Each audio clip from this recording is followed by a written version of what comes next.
À bras-le-corps, l'émission qui vous propose un autre regard sur le handicap.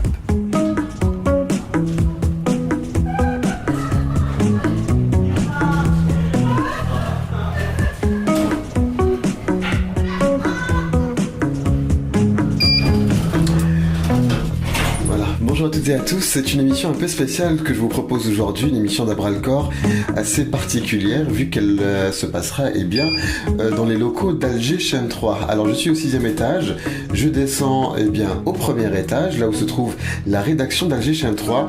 Une stagiaire, il fait une formation, elle s'appelle Wassila. C'est Wassila que je vous propose justement aujourd'hui de connaître, d'apprendre à découvrir à travers cette émission d'À bras-le-corps. Haïdkoum, bonne fête. Ça va Labès? Ça va, alhamdoulilah. Salut Hayat. Ça va très bien Labès. Ça va Hassan? Ouais, et toi? Ça va très bien. Ça va. Tant mieux.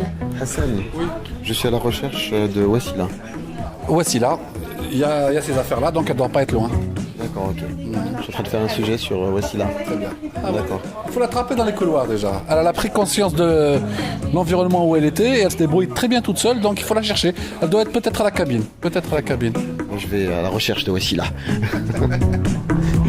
Okay, bonne chasse. Oh, merci. Bon courage. Allô? Oui, salut Wassila. Salut. Ça va, tu vas bien, la veste? Ça va, Alhamdoulilah, où est-ce que tu es? Je te trouve pas, Wassila. Ah oui, je suis là parce que je vais tout de suite. D'accord. Ah, je descends te voir, je peux venir? Oh, aucun souci. D'accord, t'es à la cafette, très bien. J'arrive tout de suite. Ok, à toutes. Salut, ciao.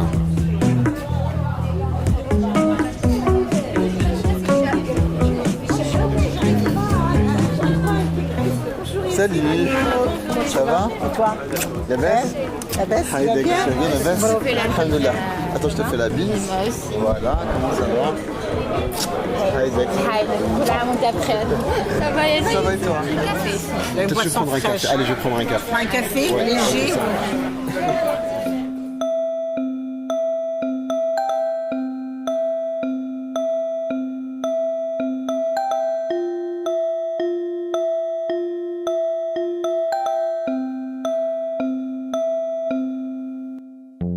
Alors il est midi 13, donc je dois faire mon petit montage concernant l'obésité. Ensuite, je dois récupérer un petit chapeau concernant le centre d'accueil pour enfants non-voyants et malvoyants. Voilà, et après, je dois faire une petite collation pour mes collègues parce que c'est mon dernier jour à la radio. Alors comment ça? C'est ton dernier jour aujourd'hui? Oui, dommage pour moi. Ouais, malheureusement, c'est mon dernier jour parce que j'ai un stage d'un mois ici. Ouais. Bah écoute, on va parler de manière très très concrète, d'accord? Parce que si j'ai choisi aujourd'hui de faire une émission autour de Wassila, ce n'est pas pour rien, parce que nous sommes à bras-le-corps, et à bras-le-corps, c'est une émission qui tourne autour du thème qui est le handicap. Oui. Alors te concernant Wassila, tu es non-voyante. Oui, voilà. Je m'appelle Belfreha Wassila. J'ai perdu ma vue récemment. Bon, c'est vrai qu'au début, ça n'a pas été facile pour moi. Mais ensuite, par la suite, j'ai rassemblé un petit peu mon courage. J'ai fait plusieurs formations. Donc, j'ai appris le braille en arabe et en français. J'ai appris l'informatique adaptée. Et après, quand j'ai j'ai maîtrisé quelques logiciels et j'ai été aidée par plusieurs non-voyants. Donc, j'ai donné des cours sur Internet, des cours de Word et d'Excel. Et après, j'ai enseigné dans une école de non-voyants, à la Hachor. J'étais prof de maths et d'informatique. Et après, j'ai entendu parler d'une formation concernant le journalisme scientifique. Voilà, et je devais passer un concours, donc je l'ai eu. Et comme je devais faire un choix entre l'enseignement et les études, et j'ai choisi le journalisme scientifique parce que je suis microbiologiste de formation. Donc, Tu viens de dire que c'est assez récent. c'est assez récent, oui. Ça fait à peu près 4 ans et demi. 4 ans et demi, donc finalement tu as vécu toute ta vie en voyant. C'est-à-dire, oui, j'ai perdu ma vue à la fleur de l'âge. Ouais, c'est vrai. Ouais, ça n'a pas été facile, hein, je vous dis franchement, vraiment. Mais ça va. Parce que je crois que l'handicap, ce n'est pas un handicap physique, pas du tout. Donc l'handicap, c'est l'ignorance qui aveugle la personne.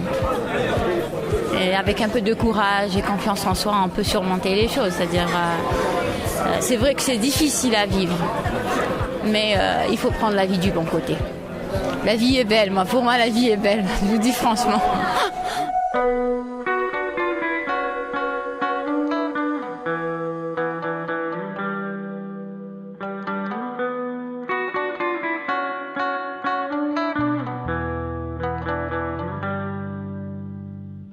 Avant que tu ne perdes la vue, est-ce que tu t'es imaginé une seule seconde dans cette situation? Jamais, jamais.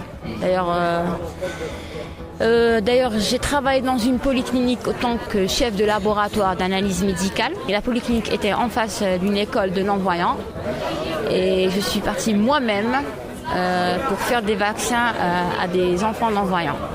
Et après 3 ans, je suis rentrée dans cette école autant qu'une personne non-voyante pour enseigner à ses élèves. Donc nul n'est à l'abri. Je me dis, c'est le destin, c'est ma destinée qui est comme ça. Voilà. Est-ce que lorsque tu voyais justement ces enfants qui étaient non-voyants, est-ce qu'ils te faisaient de la peine? Oui, mais il me faisait de la peine, c'est vrai. Je me disais comment il faisait pour accepter cet handicap. Vraiment, c'est... Mais en fin de compte, non. Quand on a du courage, on a de la force, parce que c'est une force d'âme aussi. Hein, on peut avancer dans la vie. Et puis, je vous ai dit, il faut prendre la vie du bon côté. Donc, il faut avancer. Moi, j'avance. Je ne me retourne pas. Le passé, c'est le passé. Maintenant, je veux avancer dans la vie, tout simplement. Et est-ce que, par rapport toujours à cette histoire de vision, en fait, de regard des gens, voilà, est-ce que par exemple maintenant, il y a des gens autour de toi qui ont de la peine pour toi? Oui, je sens ça. Est-ce que tu l'acceptes? Oui, des fois ça fait mal, des fois il y a sans faire attention, c'est-à-dire ils font pas ça exprès. Mais je me dis, il faut comprendre aussi les gens, c'est-à-dire il faut les comprendre parce qu'ils sont pas dans la même situation que la mienne. Mais tu aimerais leur dire des fois, mais attendez, il n'y a aucune raison d'avoir la peine pour moi? Non, mais d'une façon sympathique. Pour moi, quand je suis... En fait, moi, ça m'énerve. Des fois, quand par exemple quelqu'un passe et que j'entends quelqu'un dire mskin, ça m'énerve. J'ai presque envie de me retourner, je me dis, mais attendez, c'est peut-être vous le mskin, pas moi. Moi ici, oui, j'ai entendu une fois mskina, elle voit pas. Je dis non, je suis pas une mskina, je suis pas une mskina, pas du tout.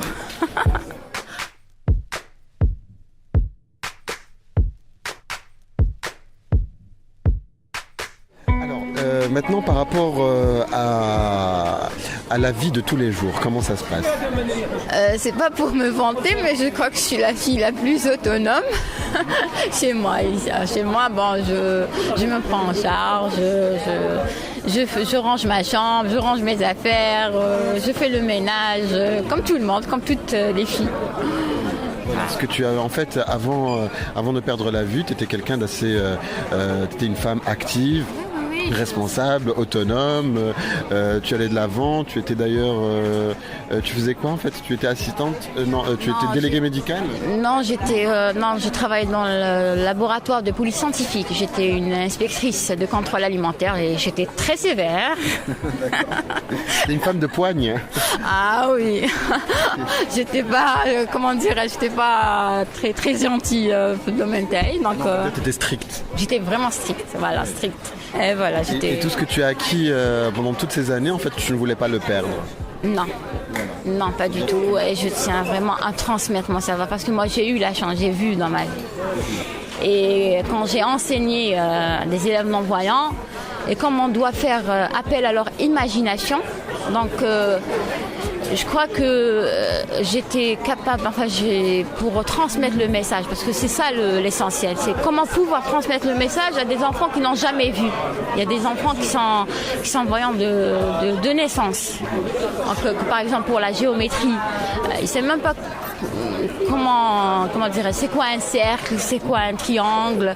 Donc c'est avec le toucher qu'on peut montrer à un non-voyant c'est quoi un triangle, c'est quoi un cercle, c'est quoi un trait, c'est quoi deux points. Donc voilà. Et je faisais ça par amour. Je vous dis franchement, j'adore mes élèves, j'adore l'enseignement et voilà. Et je suis heureuse et quand je fais quelque chose comme ça qui fait avancer les choses, donc je suis très satisfaite. Et c'est ça qui fait mon bonheur.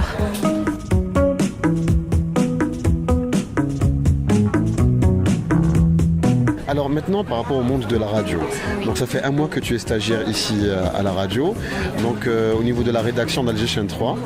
On est dans le monde du son. C'est un monde assez particulier, vraiment le monde du son. Voilà, exactement.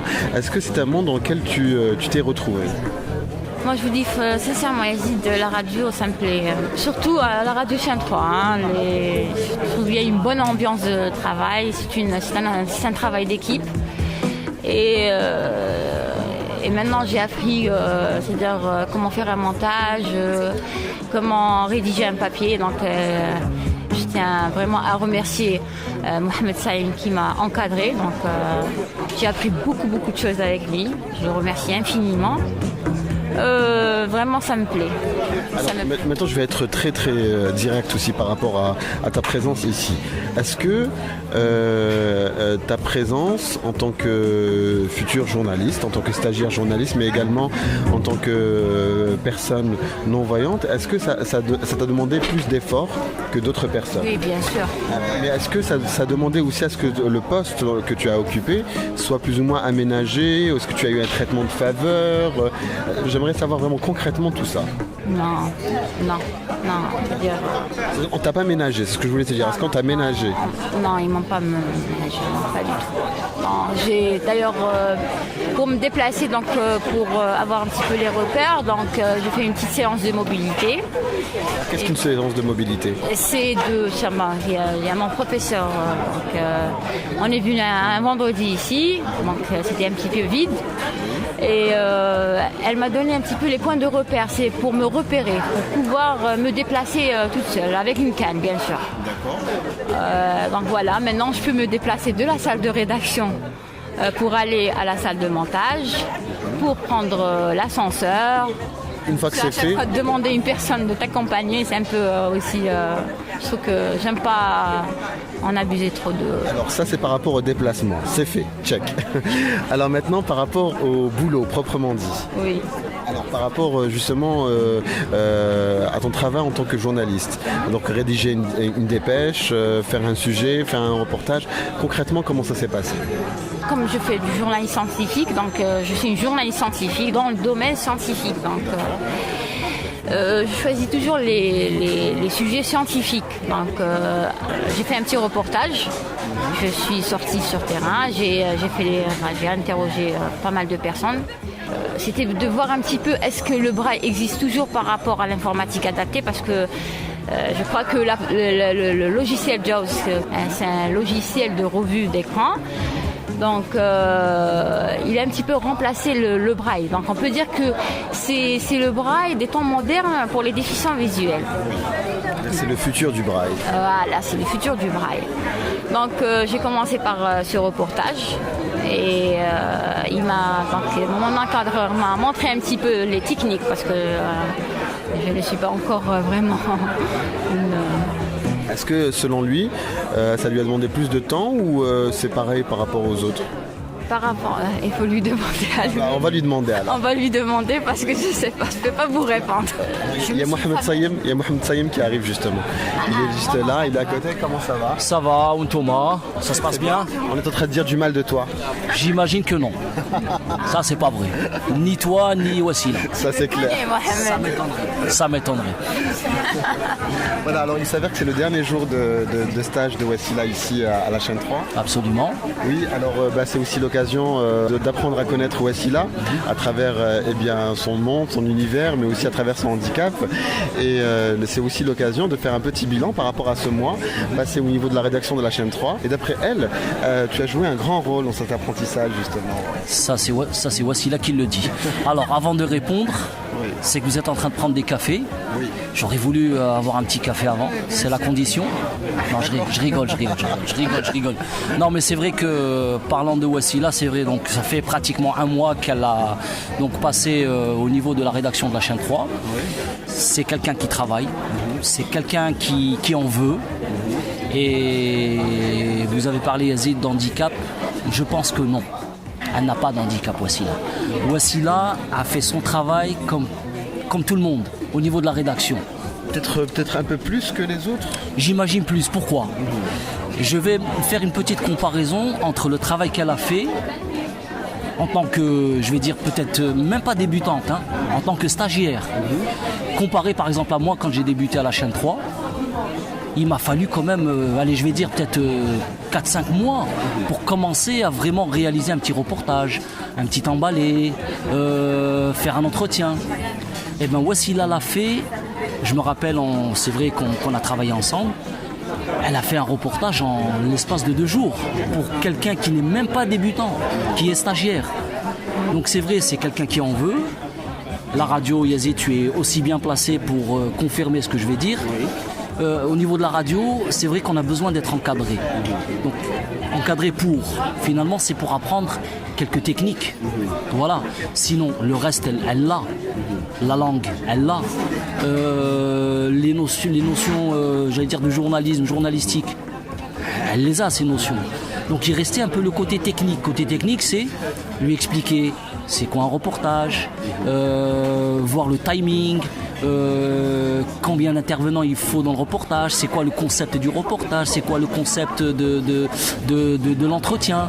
Voilà, c'est un peu ça. Mais sinon, elle a fait d'ailleurs un premier reportage. On l'a fait écouter aux collègues.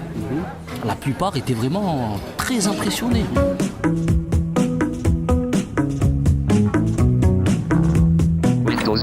Bureau, vue de liste, Microsoft Office Word 2007, 14 entrées. La technologie aujourd'hui nous permet de voir même avec l'ouïe. Nous connaissons tous le braille. C'est une méthode révolutionnaire qui a permis aux déficients visuels d'étudier, d'avancer, de s'intégrer socialement. Est-il toujours utilisé ? Ça fait 32 ans que je l'utilise. Au début, je l'utilisais énormément au primaire, au secondaire. Et il y a eu une courbe descendante à partir de la faculté. J'utilisais plus les enregistreurs, on m'enregistrait les cours. Ça fait quand même une dizaine d'années depuis que je n'utilise plus. Il n'y a plus d'ouvrages en braille. Il y a une nouvelle technologie qui a succédé au braille, donc le braille on ne l'utilise pas quotidiennement. Et je ne crois pas qu'en ce moment elle est pratique. Bon, peut-être à l'époque, oui.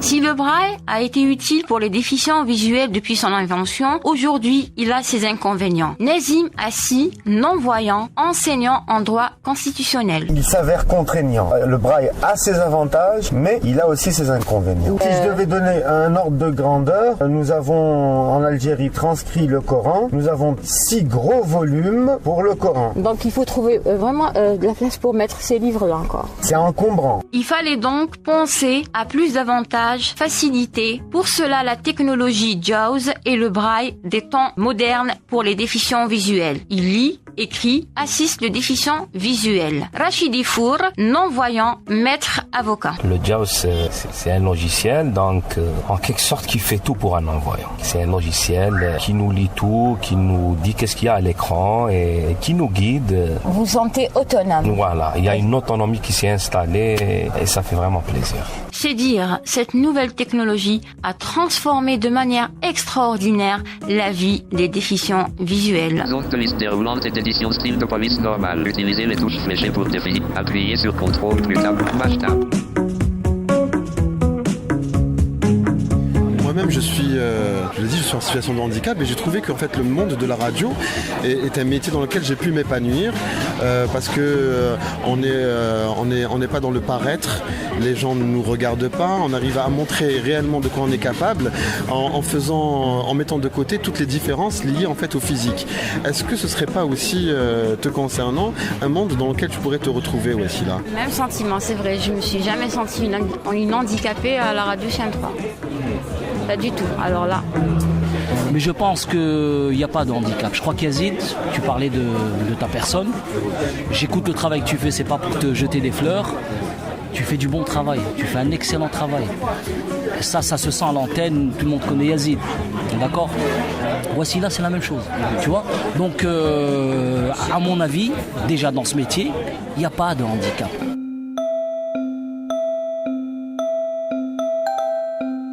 Alors là, on est dans le couloir de la rédaction. Oui. Tu as des petits repères, c'est bien ça? Oui. Alors, c'est quoi tes repères? Les deux extincteurs, alors, et voilà. Les deux extincteurs. Oui, les deux extincteurs. Oui. Alors le premier, juste après le premier, il y a la salle de rédaction internationale. De Radio Internationale, ouais. De Radio Internationale. Ouais. Ah, c'est... La RAI. La RAI, ok, ouais. D'accord. Et après? Et après, on a le deuxième. Juste en face, on a la salle de montage. Voilà, c'est le deuxième extincteur. Ouais.